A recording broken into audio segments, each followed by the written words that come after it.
chapitre 6.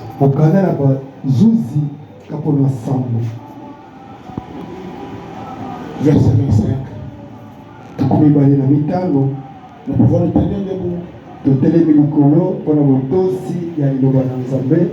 Juge chapitre 6. Verset 25. 25. C'est quelque chose que vous connaissez bien, mais et tu ne connais pas bien encore.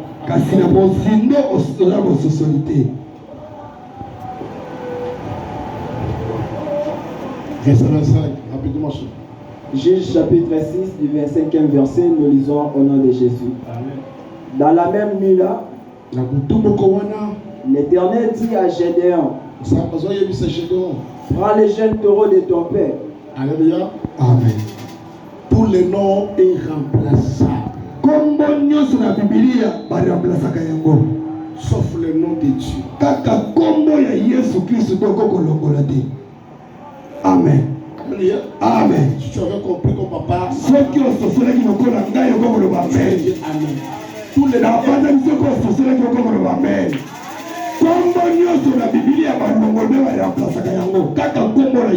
Quand on parle de Jérôme, on ne parle pas de Jérôme maintenant.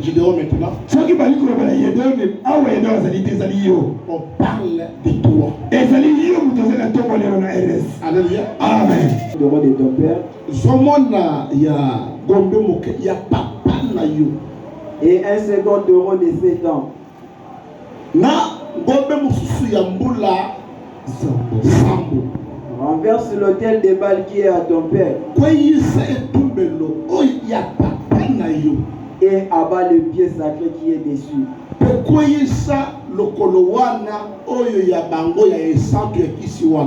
Tu bâtiras ensuite et tu disposeras leur haut des rochers. Et l'idole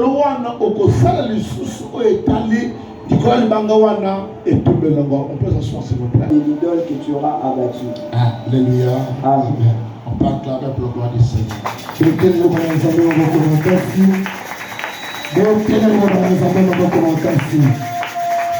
Jésus-Christ est Seigneur. Corinthiens chapitre 10. Corinthiens, verset 20. 1 Corinthiens chapitre 10, verset 20.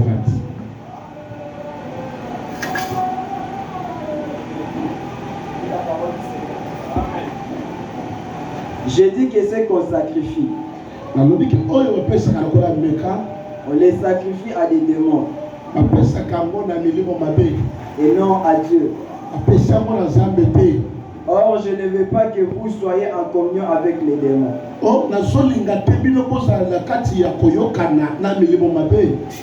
Vous ne pouvez boire la coupe du Seigneur et la coupe des démons.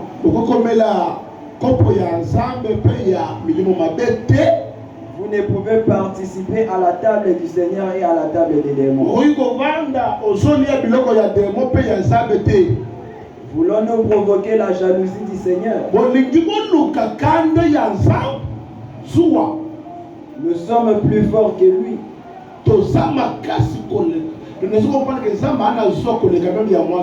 Amen. Amen. Alléluia. Amen.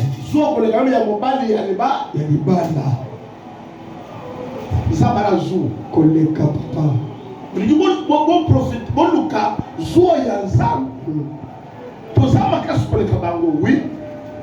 Tout est permis, mais tout n'est pas utile.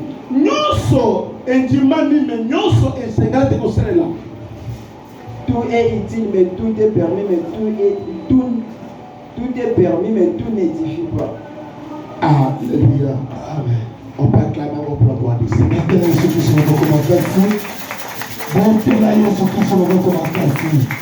Jésus.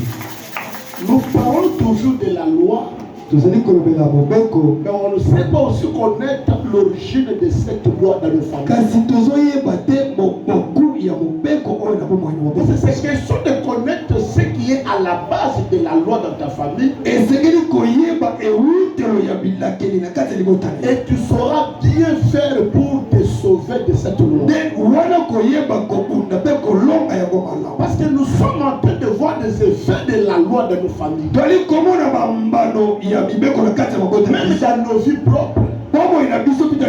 même dans nos maisons, na bandako na biso nous lokola voyons les effets de la loi. twali komona bambano ya mibeko Que nous sommes asphyxiés.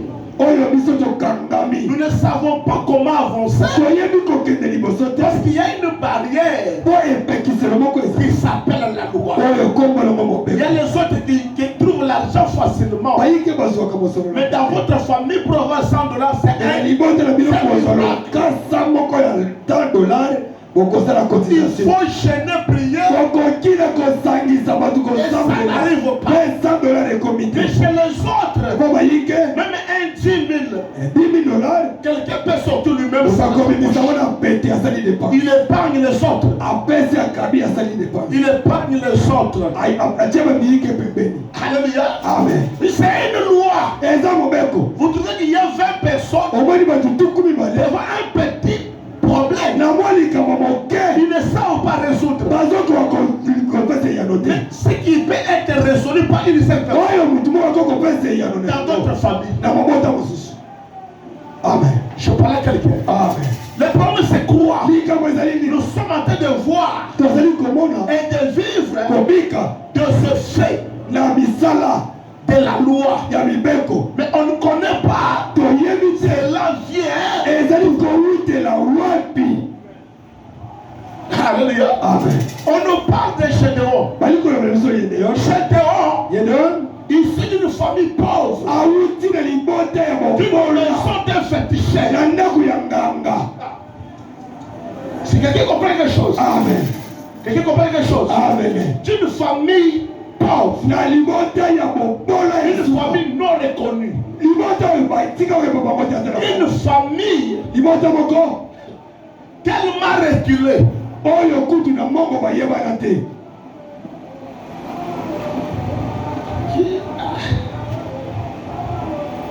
nazoyeba te nakopesa exemple so napesa exemple na motu place oyo oya koyina ngai epai na bino bayebi epai na yo toyebi mama to batie makadamu deja liboso wana namonaki eza moko te yaba vraiment batie makadamu epai na yo eyebana vraiment akomi na boulevard boulevard liboso vraiment mais eza na bisika mpo okota pour que tu puisses connaître l'adresse. po oyo babisika nde bavandi moto mpe ekoma te C'est comme ça Gédéon, nde boye gedeon il parlait abali kolobela pas seulement sur le plan physique, ezaka lokola nzoto boye mais sur te le plan aussi spirituel.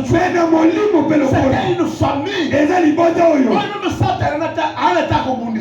vraiment akozwa nini kuna Mais il y a des gens ici, hein. ezala bato Même awa le diable ne peut pas te combattre. kaja mpe batiaka ye mpe kate po amonaka te akozwa Mais on nini tape les gars comme Satan.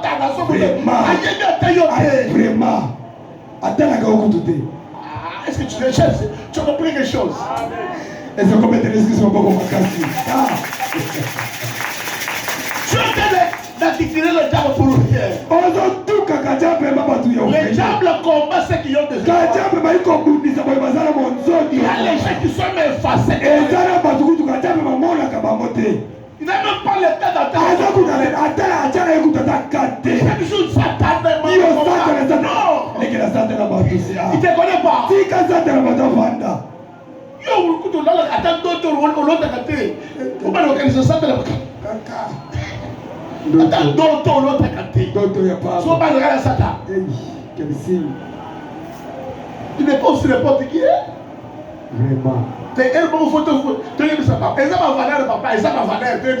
Ça t'appelle ça, ça valer. Valer. vraiment Vous comprenez? Ça t'appelle ça va. elle a parlé Parce que la Bible est sur que Dieu lui a créé dans ma banque nyonso ya ta. ya talo ya wolo Dans ma pouvoir révéler. Dans le niveau que même on gagne d'ailleurs tout ça d'un côté. vraiment Mais ça m'a tombé le cas comme ça dans le lié. Le corona. Nicolas Pemba Vous allez connaître son nom sur le. C'est pas tout le monde qui peut parler de Satan dans sa vie. mutu nyonso akolobala ya satana te na bomoi na ye Tu n'as pas compris. ososoli ngai te mutu nyonso aza kaka na kolobelaka satana te Parce que nous sommes pas Satan dans la vie naïve. vraiment ye moko ndoki ya vile ye moko Continuons s'il vous plaît. oyoki te mpe okomi te Acclamons pour la gloire du Seigneur. jésus christ seigneur Et encore tu as la valeur plus que le diable. yo eza motu ya kolekaka nzambe Parce que tu tu as déjà reçu Jésus-Christ comme Seigneur et Sauveur. balobi yo leki kajape bamotuya bato yambi yesu kristu mokonzi mpe mobikisi ezokobetela yesu na maboko makasi jésus christ est seigneur. L'origine de nos problèmes, l'origine de nos problèmes, ewutela makambo na biso, l'origine de la loi, ewutela mobeko dans nos familles, na mabota na biso, dans nos vies, na bomoi na biso. des fois ça peut être nous qui sommes à la base de ça. ekoki kozala biso nde toza na etinda ya Ça bapasi, peut être nos parents, ekozala maboti na biso, ça peut être nos arrière-parents. kozala bakoko na biso. Ici, awa écoutez-moi bien. yokanga malamu tososana malamu, Je dois trouver grâce yende nazwi ngolu de rencontrer Dieu. ya kokutana na nzambe. Et Dieu lui dit, nzambe ayikoloba na ye, tu es béni, opambolami, tu es vaillant héros, oza tu molongi, es fort. oza mutu makasi. Mais je dois regarder yende et ayikomitana dans sa vie, na bomoi na il ye, n'a jamais vaincu. atikala kobunda te mpe atikala kolonga te, moto ya pasi. Tu comprends quelque chose? Est-ce que toza elongo? La victoire aussi a des temps. elonga mpe eza na ntango na yango. La victoire aussi a des temps. elonga mpe eza na ngonga na yango. Si tu crois que tu es habitué à la victoire, soki okanisi ete ntango nyonso kobanda olonga fais kaka gaffe. mikosa. Il y a aussi des moments où la victoire n'est plus. eza mpe na ntango moko boye elonga mpe eza te obunda mpe boye eloko te. Alléluia. Amen. Oui. Si vous regardez Pharaon, so otali falona Dieu lui a donné des visions. nzambe apesi emonisi De vaches maigres bangombe ya kokonda et de vaches na comment? bangombe ya mbiji. Alléluia. Amen. Qui avait de la santé. oyo ezalaki ya minena Et bien il voit ya kotala des vaches maigres amoni bangombe en train ekonda d'avaler des vaches. eza komela bangombe ya minena. Et ça lui a étonné. elekeli ye Comment des vaches maigres lolelekeli ti bangombe ekondakonda peuvent avaler des choses. ekokomela bangombe ya minene ya mafuta oyo. Il a fallu qu'il y ait un interprète esengeli qui molimboli était Joseph. oyo ezalaki yosefu. Il lui dit il y aura des temps alobi eleko moko ekolia où il y aura même la main qui le banquier ici. oyo nzete ya manga oyo Au lieu de produire normalement, olie ebota manga normalement, ndenge esengeli même 700 membres ata 700 manga seront capables de donner même 800 000 membres. ekokobota koleka oyo ekokopesa. Alléluia. Amen. C'est un temps eleko où tout ce qui ne produisait pas, eza eloko mpe ekobota susu te tout ce qui ne produisait pas, oyo mali ekobota te peut produire. ekokobota. Amen. Mais il y aura aussi un temps kasi eloko moko mpe où ekolia ce seul manquait ici nzete moko kaka ya manga ne oyo sera pas capable ekozala sulu makoki de te produire même du manque. ya kopesa ta manga zomi. Amen. Ça arrive. ekomaka eyaka ekomaka Mamani, Maman. kaka place au thé kaka. Vraiment. Bila mena yo wa. Omoni bato batotonda bazotonda. Vraiment. Eza mena mokolo musoko fanda boye. Osala ta 6 mois une année. Vraiment. Bato bana kotonda wana ba resté. okoma mituna batako bavoyage to baseke Bato wana bakenda wapi? bavoyage to Kaka baseka place yo. esika moko wana. Amen. Je parle à quelqu'un. Amen. Tu n'as pas qu'à changer de lieu. Bon, bah, il y a un gars qui s'y a fait. Qui c'était? Mon mari a vache, il a miné, on profite texté. Vraiment. Amen. Amen. Boutique na yo saki na mbo. Mwana bato bachaka bulongo bazo welela. Pour ma somba. Mais ça mon sofa dit la boye. Ata 5 ans. Bato na ba ya le cité, ça de la gâté. Vraiment. Et ça période ya ba vache, ya lait, ya minene, na ba vache jamais. Ya mec. C'est ça qui fait. Nde nzambe mutasalaka nyonso. Ye nde mokonzi nyonso. Profitez de ta wana. Amen. Bonge pesa meli yo. Si vous voulez, vous allez se charger. Vous formule ya prière. Ya prière. Parce que c'est quand Égypte moko wana. Ne sala ki biloko ezoko ba ezotonda ezosalamo. Mais cette année mususu eye biloko etali satana ni. Eloko te papa. Satana bato te nzambe le. Quelqu'un compris quelque chose? Amen. Il y a le temps quand Dieu t'a béni. ezala ntango soki nzambe apamboli Profite pour profite épargner. ya kosaisir opportunité Profite pour épargner. oyeba kobomba entier. Organisez mon kilo et ça gagne yo.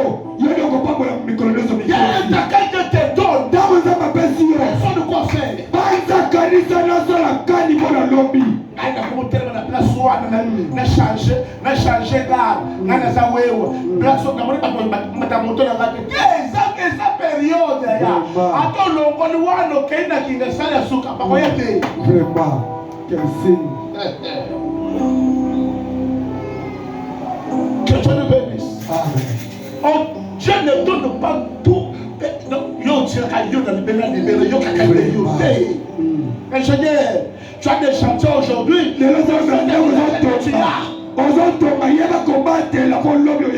Parce que tu sais pas, il y a aussi un moment. Les chantiers des jeunes.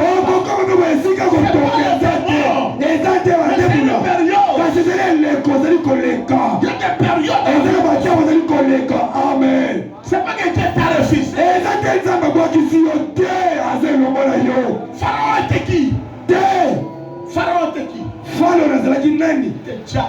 Kachambemba en personne. Je peux t'ouvrir quelque chose. Akofungola eloko moko.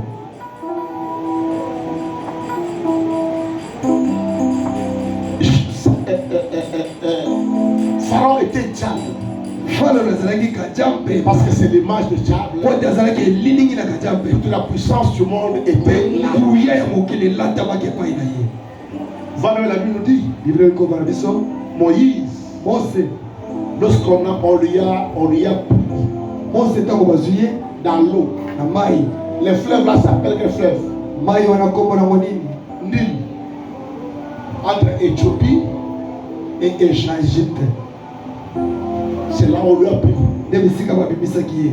Pharaon lui-même. Pharaon na ye moko était déjà âgé. akomaki mpaka. Il était malade. Azalaki na mokono. Il n'avait qu'une fille dans sa vie. Azalaki kaka na elenge moko na mwasi. Il n'avait pas d'autre enfant. Azalaki na mwana mosusu te. Alors on cherchait qui pouvait lui prendre le trône. Luka nani akoko tikala na ngwande soki Pharaon na kufi.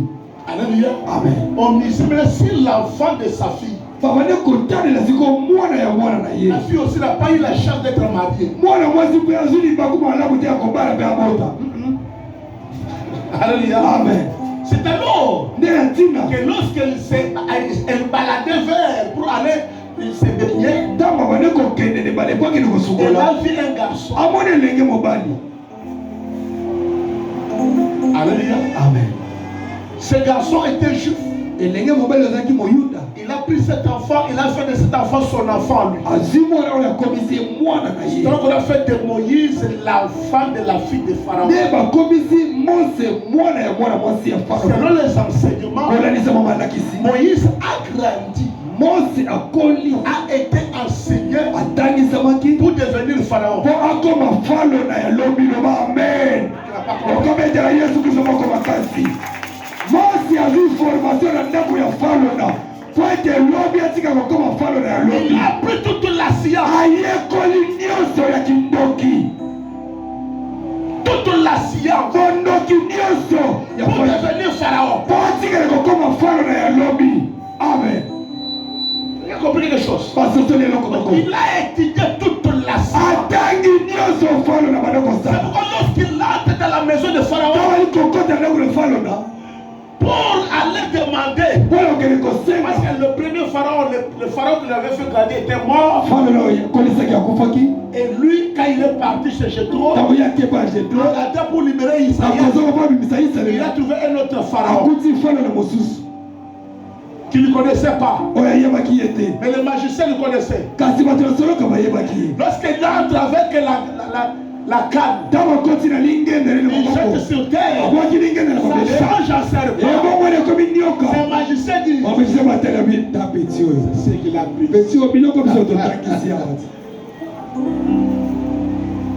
C'est ce qu'il a pris. Il a fallu que Dieu monte des dimensions. Pour qu'il commence à dire, ça c'est pas Moïse. C'est pas ce qu'il avait appris. Ça c'est le don de Dieu. Quelqu'un fasse ça dans ta vie. Pour que ta famille dise, c'est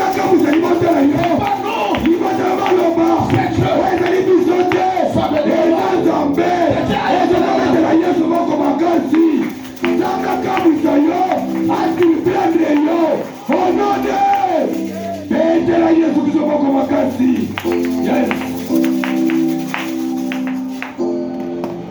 qu'il avait appris. oyo batangisaki Mais quand il est arrivé, il est arrivé, ntango ekomi pour qu'il commence à agir, po babanda kosala les magistrats disent, bato na soloka balobi il a appris ça ici. biloko oyo eti totangisi awa ti Et pas tout ça, ça n'a Moïse. Ça n'a Moïse. oyebi makambo oyo amonaki Je suis mon étais autres la moto. vraiment Et si quand tu vas que nous avons un talent ce temps.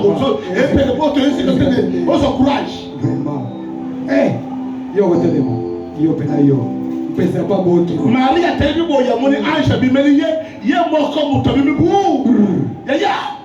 À qualité. On maîtrise ange. anja komi maîtrisable On maîtrisable. maîtrisable papa Maîtriser ange. Ange a passé un mot. Il y a battu ange, mot aux autres personnes à gagner. ya lokumu Il y a un côté. vraiment quel signe Il y a des ex ici sur terre. asala koyo oyo Il y a des exploits. ezala bikelamu mosusu ya bokeseni Asa na yo na mokili mais ça ka mokili te. vraiment Loko yo mona ka ebagi sa ye ko bagi sa yete. vraiment To bibelier. Je te salue Marie. napesi yo mbote mali Oya di mama en bonjour. mali oliandika mbote Le mbote so betsa la gani. mbote osisi oyo Parce que yo kaka nanga nyawo eleli likolo ya don. O bagi au prier. nom de Jésus toki moto eki Bosa je ke boko. akamwe Alléluia. Quand Moïse voit cela, abandi ko kende. Auta la moto. Tango posa deux fois iso me la moto. Il faut reparenthèse mon amen Quand on va discuter dans la moto, alors il y a quelqu'un qui c'est Israël et Égypte. Israël et Égypte. Il y a un bout falo ndenge aza si tu connais Pharaon oyebi comme bokasi ya falo parce qu'il avait appris. ayebaki makasi ya falo na ndenge falo nazali Toi tu le connais. yo oyebi ye nzambe tokotindaka kuna Il y a aussi d'autres choses qu'il faut demander à Dieu la démonstration. biloko mosusu otuni nzambe te funa mona emonisi lakisaka eloko moko salanga elembo Ok, peut-être maintenant vraiment disnisi na nzambe oui, est-ce que tu connais la Bible, monsieur? yo oyebi mutu na place otindaka oyebi ndenge azalaka Je le connais. vraiment Parce que lui connaissait qu'il avait appris tout. ye ayebaki ayekolaki ye mobimba Parce que maintenant que tu es ça. donc volontaire Au compte de l'eau, comment on est. Il y a un mouton qui est barré au compte de l'eau. lorna D'accord. amen Il y a un amen mouton qui est mais aussi il y a bien. yes mokonzi mobikisi Au compte de l'eau. ozi lobiko ya Attends, ya il y a un côté de la jambe. amen amen amen Au compte de l'eau là. amen Quand vous le continuez à dire bonjour, vous serez au copain. moïse aza wana Il connaît que les hommes qui signent. Oh, il va passer par Pharaon. vraiment Qu'est-ce qui me prouve nini ekoko que toi tu es sukisa avec moi? ete yo oza eloko na nga Je lui prends ta main, nzambe alobi zwa loboko na yo mets ta tête. tya na se ya lipapu na yo Lorsqu'il sort, ntango bimisi loboko na c'est de esali l'âme sur sa main. eza lepre mamba nde elati na loboko maladi ya mamba osali na boyiboti N'aie pas peur. Remets encore. zongisa lisu nasali peka Lorsqu'il sort, ntango ozobimisa loboko normal okobetela yesu kristu maboko makasi betela yesu kristu maboko makasi jésus ya mibale sois quoi main, ozali nini maboko j'ai la canne. olingenda Jette sur terre. bwakala mabele Il le jette sur terre. obwakala ingenda Ça se transforme en serpent. ebomala ekomi nyoka Moi, je commence à avoir peur. mozalinga Tu bango me touches. abisimba Prends sur la quai. simba na mokila Ça réfléchit. asimbi nzete nyoka na mokila Je suis en train de parler à mes enfants maintenant. nayi koyebisa bana nanga na tongo lelo Je parle à mes enfants maintenant. amen Et si je parle à mes enfants maintenant. amen Pas me payer. betela yesu kristu maboko makasi zonga zala présente Une faute de ton père. bokasi ya tata na yo Une faute de ton père. mbemba ya tata na yo est une malédiction pour un enfant qui n'est pas bien éduqué. Amen. Amen. Mbeba ya tata. Ezabila kelima bebo la mwana azange éducation. Papa fait l'erreur. Tata salimbeba. Je connais que papa Yo yele tata salimbeba. On va dire comment ça parle. on va dire qu'on loba ya mo. C'est une malédiction. On va benda bila kelima belo ba amen. Loba amen. Ozoluka bila kelima be. J'arrive avec toi. Amemi yesika moko. Lorsque Moïse arrive chez Pharaon, Mwanza kome para folona. il a eu des miracles. Azuri kila bikamu Il a eu sele. des signes. Ezali le momi bale. Des lèvres Ya limoso et limapa. du serpent. Na ya nioka. Et lorsqu'il arrive chez Pharaon, Kome pa folona. il sort le serpent. Abidisi nioka. Jésus Christ. Il garde la lèvre. Abateli mama. La lèvre vient quand Mama yaka jamu ni. c'est Myriam Dawa Miriam. et Aaron Alona. commence à dire, Baba di koloba. Mose. nous avons dit, Alobaki na biko. on Kama lobi. ne peut pas marier Baba kozwa mwasi. femme de notre Nyama bayate. plus simple Kasi oko Mose. à une femme. Ate kozwa mwasi. Yaba Ethiopia. Il ne nous dépasse Eba pas. koki kolekela biso boyete. Il ne nous dépasse pas. Koleka biso boyete. Commence à Zamba murmurer. iko ima ima mitema Qu'est-ce kasa. qu'on fâche? Zamba tomboki. Arabi ai. Moïse, Ke Mose. je parle avec Na lui. alobakaka ye na Mungu. Un ami, Lokola moninga. un fou, Kasi bino. c'est intérêt. Eza na suka. Je vous frappe. Nazobeta bino na mapa. La lèpre commence à Mapa elata bino. Je parle avec Nalobi na mutu moko likambo. quelqu'un que je suis. Oyo ntango nazali. Les lèpres avec Nazala mapa kati na ngai. Sala ngele. Betela Yesu Kristo moko makasi. je suis une malédiction. Naza lipamboli mpo na Je yo. suis une malédiction. Naza bibilakeli mabe Je mpo na suis une yo. malédiction. Naza lipamboli Pour mes mpo savoirs. na bana na ngai. Écoute, Oyo bayoko na la ngai. malédiction. Alaki bilakeli mabe. Il se répète. Wana bana botomboki. Yes. Ke bana botomboki. Ok, bah, Thomas Stéphane, le premier. Uyekut. Anakisaka nini? Namona kaka ça comment le lèvre. Vraiment. Le lèvre ça yanga. Vraiment. C'est mon défaut. Eza mbeba na ye. C'est une malédiction pour toi. Kasi kebe ikuma bilakeli mabe te mpo na yo. Amen. Je parle à quelqu'un. Betela Yesu Kristo moko makasi. Yes. Jésus. Est-ce comment il faut que tu amoureux, il faut que tu Amen. Tata. Et ça malédiction. Eza bilakeli. Ya mwana. Oyo aye kolidiete. Vraiment. Comment dire? Noé sort de la barque. Non, mimi na masuwa. Il a 3 enfants. Azala bana misatu. Ya basi. Cham. Cham. Japhet. Javet. C'est qui? Sanase. Amen. Alléluia. Amen. Mais le 3e fils Ya misatu. découvre la faiblesse de son papa. Amoni monta Il n'a uyata. pas été ivre. Tata langwe. Il est nu. Aza bolongo. L'enfant entre, tout va pas bien. Wana koti ya badi oseka. Parce que Dieu vraiment pouvait agir avec un mais c'est comme ça. Parce que nzambe mela kosalela mutu aboye mpena vi oyo. Vi oyo. Il a agi avec un monsieur ivre. Mutu milango aboye. Il est resté nu. Mutu atoko boye. Atikali Il mutu. sort. Tama bini. Comme il n'avait pas la connaissance, Lokola zaki na boyebi. il parle à ses frères. Iko na maipo mende Ses boye. frères sont là en train de le regarder. Bade kubatala ye. Comme un dé, il s'était lu. Lokola yeba Il avait la ite. connaissance. Bazalaki na boyebi. Ils sont sortis selon ton papa. Balobi te aza papa na On biso. fait le linge. Bakikazaka. Bali kozonga nsima. Il ne couvre papa. Basima bolumbu ya tata. Batali te. Lorsque papa s'est réveillé, Ntango tata asutuki na sema milangwa. il a la connaissance ici là. Atali amoni boye bazipika zaka. Qui m'a couvert comme ça. Tala zipinga boye. Nous t'avons couvert parce que notre frère Papa, biso tozipaki était oyo. venu nous dire que tu étais ivre. Ayaki alobaki olangwe. Ozali bolumbu. Il était bien rigolé. Ndabanda Ça koseka. veut dire que nous deux, nous avons Yango biso toyaki na kasaka. tout découvert. Tolandaki nsima Comment vous m'avez tosipi yo. couvert? Yolanda kai bosipaki ngai. C'était pas l'arrière. Abi tozongaki nsima tomonaki yo te. Ei bana na ngai. Et ça m'a même sous Zama au côté là. Vraiment. C'est la raison. Mais mon dos c'est tout cas. Ozopinga Il y wana. a l'ensemble mais quand c'est la moins ça t'est. Vraiment. Comme c'est compris quelque chose. Amen. Tu comprends le Seigneur. Betela Yesu Kristo moko makasi. Jésus. Yo samwana. Papa na yo bengi yo. Okoni bakabuli. Comme ma carte de papa. C'est là où on a des bambolito. Il a quel papa. Il a quel. On a des pas les années. Parce que moi, non, mon équipe, ne dis pas papa de Dieu. Vraiment. Pas mais tu peux ça. Nous sommes papa. Tout est utile.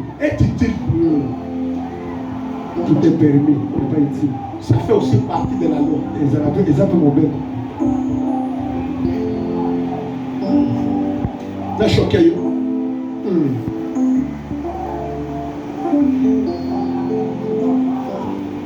Usomona mwana ye mo kwazo linga papa na yi. Vraiment. La choqué de lui.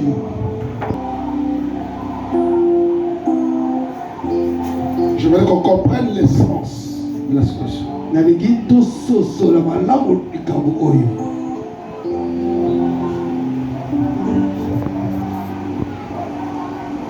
Les jeux d'or qu'on a mis 6.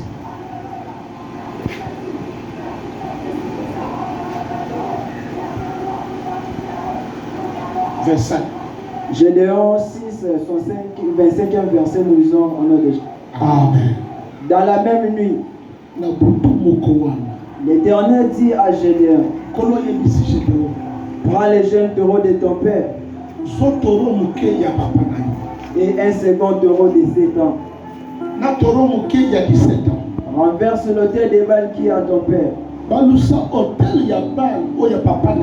et abat le pieu sacré qui est dessus.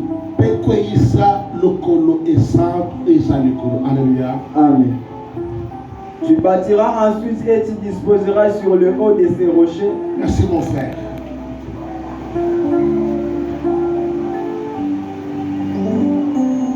Que Dieu nous bénisse. Amen. Je voulais dire ceci. C'est mieux de connaître l'origine de ton problème. On parle seulement malgré la loi jamais. Mais est-ce que tu connais quelle loi est dans ta vie? Est-ce que qu'est-ce qui est à la base de cette loi? Parce que s'il faut renverser la loi, il faut connaître l'origine de cette loi. Et qu'est-ce qui s'était dit? C'était là. Il ne connaissait pas que le problème dans notre famille. Alléluia. Amen. Le problème dans notre famille, c'est le temps de papa. Où c'est papa?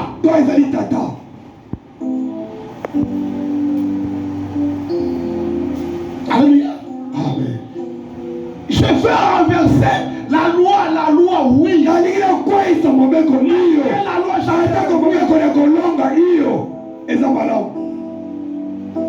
mais est-ce que tu connais celui qui était là-bas? Est-ce que tu connais pourquoi?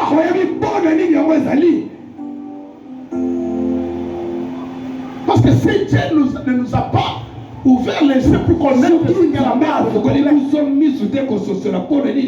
ça sera un problème pour nous. Dans notre famille, les gens ne se marient pas. Dans notre famille, les gens n'avancent pas. Dans notre famille, les gens mettent au monde difficilement. Dans notre famille, il n'y a personne qui a même aucune bambala.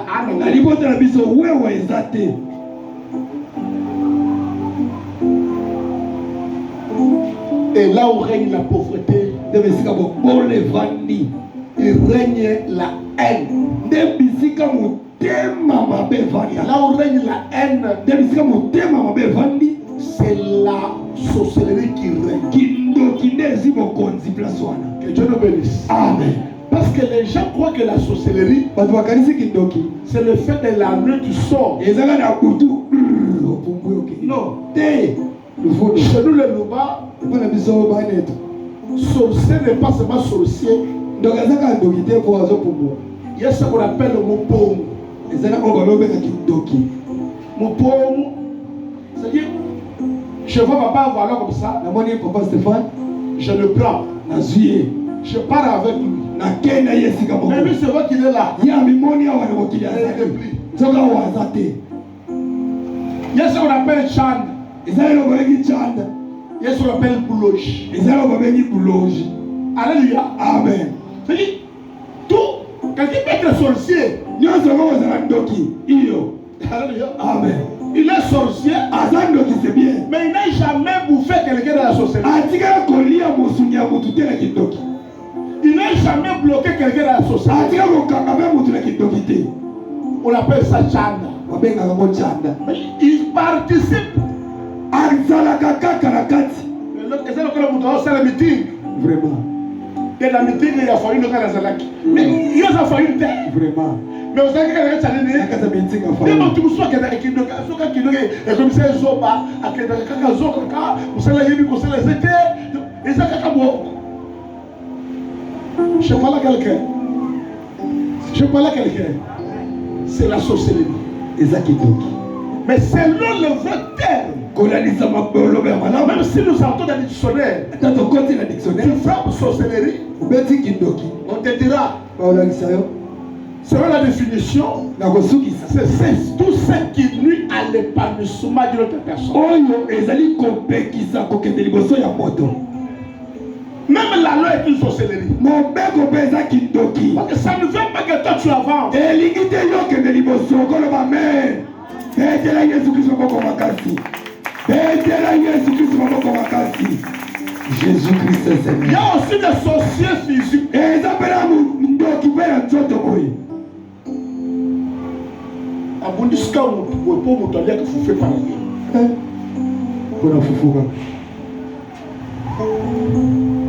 Papa, papa tosolo ya Kinshasa na ebo ezalaka na solo te. Eh papa, solo lingala.